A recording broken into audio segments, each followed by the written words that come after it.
Amigos e amigas, canal do Xavier, eu sou o Xavier. Gente, estou lendo aqui uma matéria da Rádio France Internacional que me dá vontade de rir, porque a hipocrisia, a mentira, a fake news, a fake opinion, as fake opinions, elas pululam pela mídia aqui no Brasil, na Europa, Portugal. Aqui nesse canal é muito ligado, porque nós estamos aqui sempre falando de Portugal. Para o bem e para o mal, e do Brasil também, e do resto do mundo também. Aqui não temos essa coisa de ficar passando paninho, não. A gente fala bem quando tem que falar e fala mal quando tem que falar. Mas a notícia aqui na Rádio France Internacional é o seguinte: Ucrânia, Anistia Internacional lamenta a indignação causada por relatório, desculpem, mas mantém suas conclusões. Do que se trata? Trata-se do seguinte, gente. A Anistia Internacional fez um relatório onde ela explicita nesse relatório as conclusões a que ela chegou depois de meses lá investigando os possíveis crimes crimes de guerra, né, cometidos na guerra na Ucrânia por parte de russos e por parte de ucranianos também. E aí no relatório ela diz que a Ucrânia cometeu crimes quando colocou bases militares, armamentos, pessoal militar dentro de escolas, dentro de hospitais, no meio da população civil, muito distante da linha de combate, do fronte, muito distante. E isso tem um nome, gente, isso se chama utilizar escudos humanos. Mas isso já vinha sendo dito pelos russos, vinha sendo dito por todos aqueles que são críticos, né, dessa postura absurda da mídia ocidental, né, que recebe é uma expressão, é um modo de falar, que recebe as informações vindas do governo ucraniano e as reproduz sem a menor investigação, sem a menor contestação, sem a menor reportagem, no sentido de fazer um jornalismo, né, dos velhos repórteres, aqueles que iam atrás da notícia, que investigavam, que buscavam a verdade, o fato. Mas o que a mídia internacional vem fazendo, a mídia europeia, americana, brasileira e de outras partes do mundo, é servir de porta-voz ao governo do Zelensky, aos Estados Unidos, à Inglaterra, à OTAN e à União Europeia. Então o processo, né, o grande esquema de demonização total da Rússia e de santificação do governo ucraniano e do Zelensky foi levado a cabo assim de ponta a ponta, né, nos jornais, a mídia. Aqui no Brasil a mesma coisa. Agora é que lentamente começam a aparecer os pontos, informações que contrastam com aquilo que vinha sendo despejado, vomitado para o público, né, diuturnamente. Então, já se falava de que os russos falavam isso, que os ucranianos estavam utilizando a sua própria população, a população do seu país. O governo ucraniano, o governo de Zelensky, utilizava a população do seu país como escudo humano. Isso não tira a responsabilidade dos russos por outros incidentes que tenham ocorrido e que estejam no relatório da Anistia Internacional e que apontem lá atitudes não condizentes com o que diz a regra internacional nessas questões de guerra, porque existe uma regra. Existem chamados crimes de guerra, que são aqueles crimes que estão fora da regra internacional de como deve se proceder numa guerra. Por incrível que pareça, gente. Essa coisa de que na guerra vale tudo, não é assim, não vale tudo, não pode valer, porque senão a gente extrapola, né, extrapola para barbárie, para para a desumanidade mais terrível. Se a guerra, mesmo com regras, já é algo terrível, uma guerra sem regras é algo, entende? É algo para além do que a gente possa imaginar, do mal mais profundo, do mal mais profundo. Então, por exemplo, não se pode capturar prisioneiros e matá-los. Não se pode fazer isso. Isso serve inclusive para a Polícia Militar do Rio de Janeiro e de São Paulo, né? Que no seu embate com os criminosos, vez por outra, aparecem aí fortes evidências ou indícios de que executam criminosos já detidos, já presos. Inclusive, uma vez foi televisionado no programa aqui no Brasil, se não me engano, no programa do próprio Datena, o caso de um PM que executa, né, ao vivo e a cores, ali na televisão, executa um marginal que estava já caído ao chão. Ele vinha perseguindo um marginal que parece que estava numa moto, o marginal já estava caído ao chão, rendido, ele chega com a arma e mata o cara, e mata o criminoso. E teve gente que disse que estava certo. Parecia assim uma espécie de uma queima de arquivo, porque como é que a gente vai saber que não é? Como é que a gente pode saber que aquele policial não estaria de alguma maneira imiscuído com a criminalidade e que depois ali, como estava numa operação, tinha que caçar o bandido e para que o bandido não viesse a entregá-lo, ele executa o bandido, né? Ou, vamos dizer numa outra situação, que o policial não tivesse envolvido com aquele marginal, mas soubesse que aquele marginal sabia de alguma outra irregularidade cometida por aquele policial. Então o policial vai lá e executa o bandido. É por isso que essas coisas não podem ser permitidas, como quer o Bolsonaro aí com esse excludente de ilicitude. Excludente de ilicitude. O que quer dizer isso? É você excluir alguém de uma punição quando ele realiza algum ato, né, que seja ilícito, que seja fora da lei. Excludente de ilicitude. É um termo complexozinho para as pessoas que não estão acostumadas. Excluir, né, uma pessoa de ser fora da lei. Ela pode fazer qualquer coisa, ela não está fora da lei. Mas voltando lá para a questão da Ucrânia. A Anistia Internacional encontrou evidências, provas na sua investigação lá, de que a Ucrânia cometeu um grave erro, que era utilizar a sua população, sua própria população, como escudo. Isso é um esquema muito sórdido. Por quê? Se um país que está em guerra com outro coloca o seu pessoal militar, os seus armamentos, né, os seus equipamentos de guerra, junto à população civil, ora, se o inimigo ataca essa base militar, possivelmente vai atingir civis que estão no entorno. Então, o país que colocou a sua base junto do seu próprio povo pode acusar aquele outro de estar atacando civis, que é o que a Ucrânia faz contra a Rússia. Que é o que a Ucrânia vem fazendo contra a Rússia constantemente. Por outro lado, se o país inimigo não atacar por causa da população civil, o país que colocou a sua base militar junto aos seus civis, preserva a sua base militar e consegue assim utilizar essa base militar, esses armamentos, esse pessoal para atacar o inimigo. Ganha dos dois lados.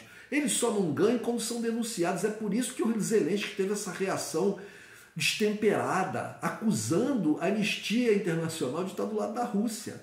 Pelo contrário, a Anistia Internacional ela sempre esteve, porque todos esses órgãos que têm base na Europa ou nos Estados Unidos, né, todos esses órgãos, eles têm uma tendência de ser pró-OTAN, pró-americanos e contra a Rússia. Veja, por exemplo, o Guterres, o secretário-geral da ONU, né, que por diversas vezes demonstrou uma inclinação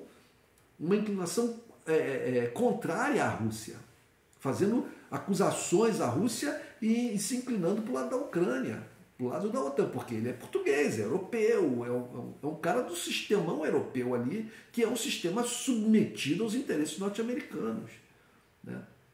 submetido aos interesses americanos. Infelizmente, esses portugueses que ascenderam como ele, né, que foi para a ONU, como Durão Barroso, que foi ser o presidente da União Europeia, né? Essas figuras, eles têm uma ligação muito forte com esse esquema União Europeia, OTAN, que é submetido aos interesses norte-americanos, é submetido.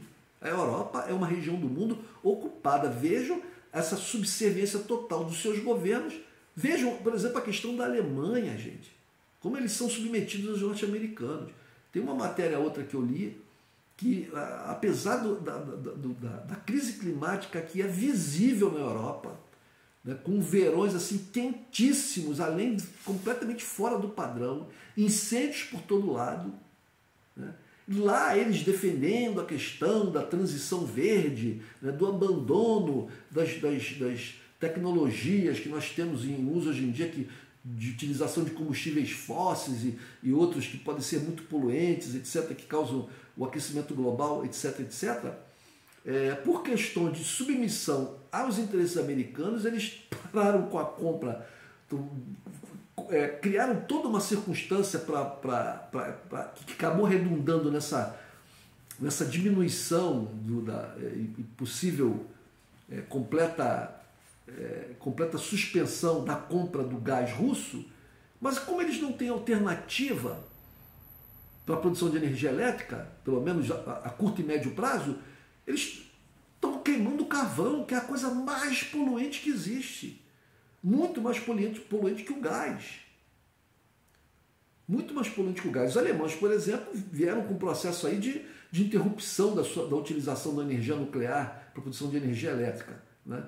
Não construíram outras usinas. Olha, gente, a Alemanha é um país extremamente industrializado. A gente pode até dizer que a Alemanha é o país mais industrializado do mundo, porque ela é muito menor que Estados Unidos, que China, a potência, a China, que é a grande indústria do mundo atualmente, mas ela é muito menor. E ela tem uma produção industrial que foi recentemente ultrapassada pela China, né, de vendas para o exterior. A Alemanha era o maior exportador de produtos industrializados do mundo, e agora parece que começou a ser... recentemente é que ela foi ultrapassada pela China. Mas veja, a Alemanha é um país que tem 80 milhões de habitantes, a China tem quase 1 bilhão e meio. Né? A China é maior do que o Brasil, tem 9 milhões e tantos mil quilômetros quadrados. A Alemanha acho que é menor do que Minas Gerais.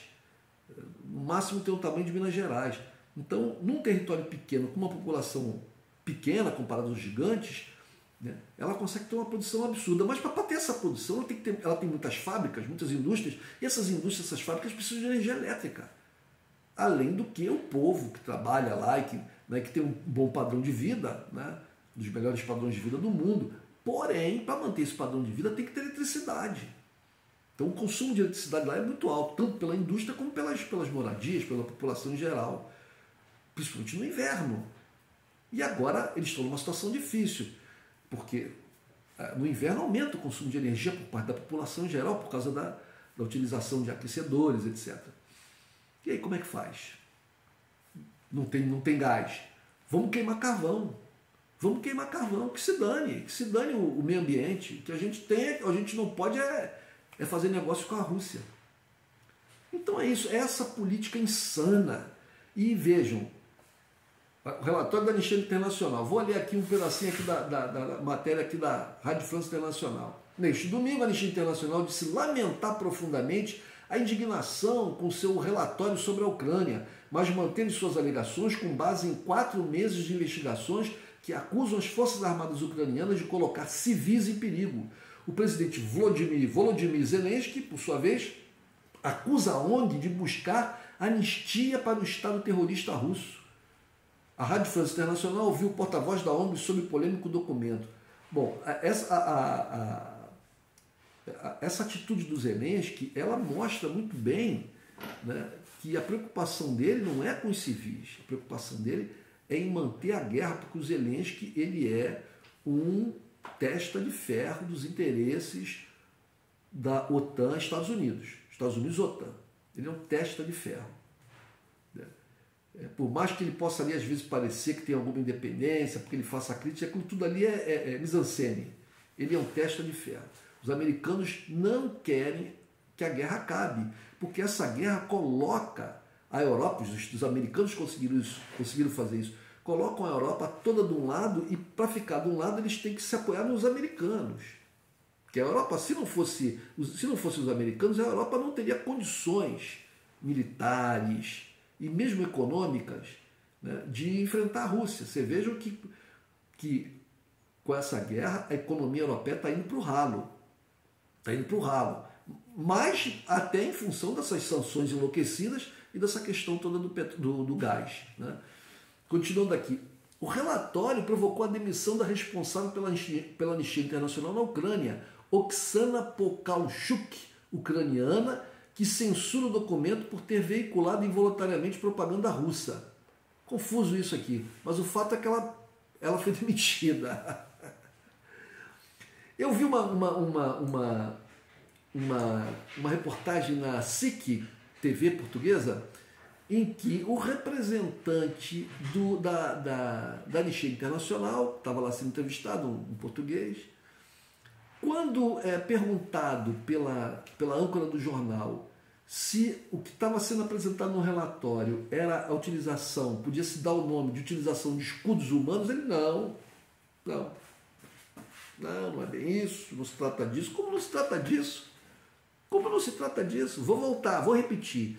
A Ucrânia colocou suas bases militares, seus armamentos, suas munições, seu pessoal, seus soldados em hospitais, em creches, em escolas. Isso é que apresenta no relatório da OTAN, da Anistia Internacional.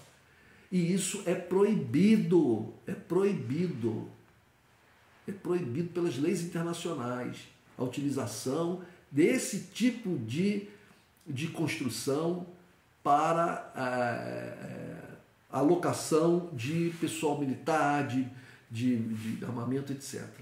É proibido. Eles fizeram isso. E com isso eles colocaram a vida dos seus civis em risco. Gente, pensem comigo, gente. Pensem comigo.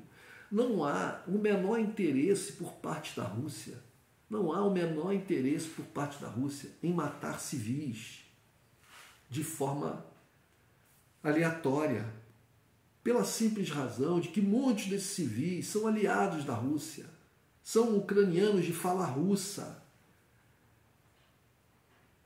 e que posteriormente, se uma população é muito atacada, depois até a ocupação das regiões onde essa população vive é muito difícil, porque essa população vai odiar os ocupantes. Não é isso que a Rússia quer. Segundo, porque tem toda a questão, obviamente, da opinião pública internacional. Terceiro, gente, porque tem uma coisa na guerra que é o seguinte: munição, bombas, mísseis custam uma fortuna. Então você jogar um míssil para atingir uma escola, qual é o ganho militar que você tem com isso? Nenhum. Você tem que atingir um míssil, jogar um míssil onde tenha um aparato militar, um armamento, que aí você tem uma vantagem, ou em tropas, ou em soldados. Mas atingir uma escola, a princípio, não tem o menor sentido.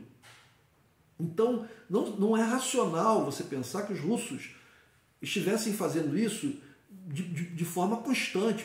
Pode acontecer um erro, ou uma pessoa mal intencionada lá no exército russo, né? Ou uma falta de capacidade de operação do equipamento, ou uma displicência, né? Uma falta de competência, mas uma intenção deliberada do governo russo de atingir civis, isso é muito difícil de acreditar. É muito difícil de acreditar. Porque eles querem criar o terror para que as populações fujam. Não é difícil, pode até ser, mas é complicado, não dá para acreditar nisso assim de pronto. Não estou defendendo os russos, simplesmente porque não é uma coisa muito lógica. Que haja uma intenção deliberada do comando das forças russas de atingir civis. Agora, se o armamento que está sendo utilizado para atacar as tropas russas está no meio de civis, chega um ponto que... Vejam, por exemplo, o caso de Israel. Israel não ataca lá as forças do Hezbollah, daqueles que lutam lá ou no Líbano ou na Palestina, não ataca e com mísseis muito bem direcionados para atingir ali cirurgicamente, mas não matam civis? Por quê? Porque, por exemplo, no caso da Palestina, as forças que estão na Palestina, que lutam contra o Estado de Israel, eles estão, onde que eles estão? Eles estão no meio onde está a população civil. Então, quando Israel ataca, mata civil, não tem jeito. Não tem jeito. É muito difícil. Não estou defendendo Israel. Nessa guerra entre Israel e Palestina, eu sou muito contra Israel, mas eu devo admitir que é uma situação difícil, porque se os caras jogam, se os palestinos vão lá, jogam, né, os seus mísseizinhos, que são coisas muito inferiores ao armamento israelense, obviamente, mas que se atingirem uma casa e tal, fazem estrago e matam pessoas, né? Então eles lançam esses mísseis. E de onde está o lançador dos mísseis? Está lá junto do bairro onde tem população. E aí as forças israelenses vão destruir aquele lançador de mísseis. Quando eles jogam uma outra bomba lá para atacar o lançador de mísseis, explode e mata a gente no entorno. Isso, né, mata a gente no entorno. Então, assim como se acusa, e o Israel acusa, né, essas forças palestinas e libanesas de estarem utilizando escudos humanos. A mesma coisa acontece no caso da Ucrânia. A Ucrânia utiliza, pelo que descobriu a Anistia Internacional, utilizou e utiliza a sua população como escudo contra as forças armadas, o avanço das forças armadas russas. Gente, na sexta-feira, dia 5, a secretária-geral da Anistia Internacional, não um funcionário da Anistia na Ucrânia, não. A secretária-geral da Anistia Internacional, Agnes Callamard, confirmou integralmente as conclusões do relatório que foi publicado no dia 4. A Anistia lembrou neste domingo que a sua prioridade neste conflito e em qualquer outro é garantir a proteção dos civis. Era nosso único objetivo quando publicamos este último relatório investigativo, afirmou Callamard. Embora mantenhamos amplamente nossas conclusões, lamentamos a dor causada, continuou. A dor causada? A dor foi no Zelensky. A dor foi no Zelensky, que não queria que a verdade fosse dita. Olha só, as leis de guerra existem em parte para proteger os civis e é por isso que a Anistia Internacional insta os governos a respeitá-las, acrescentou a Callamard, que é a alta funcionária lá da secretária-geral da Anistia Internacional. A Anistia, a ONG, destacou que nada do que foi documentado justifica os abusos cometidos pelos russos, é claro, né? As acusações feitas contra a Ucrânia não estão para justificar o que os russos estão fazendo, estão apenas para colocar, olha, quem cometeu erros terá que ser punido. É isso que o Zelensky teme, a punição, porque a guerra um dia acaba. Se ele não morrer, um dia, né, se ele não for capturado e preso pelos russos ou não morrer num ataque, um dia a guerra acaba. E quando a guerra acabar, é como aqui no Brasil, todas essas barbaridades que foram feitas pelo pessoal da Lava Jato, Sérgio Moro e no governo do seu Jair Bolsonaro, eles têm maior medo de prisão, porque eles sabem que nada como um dia atrás do outro, nada como um dia atrás do outro. E que a justiça falha, mas não tarda. Um abraço, gente.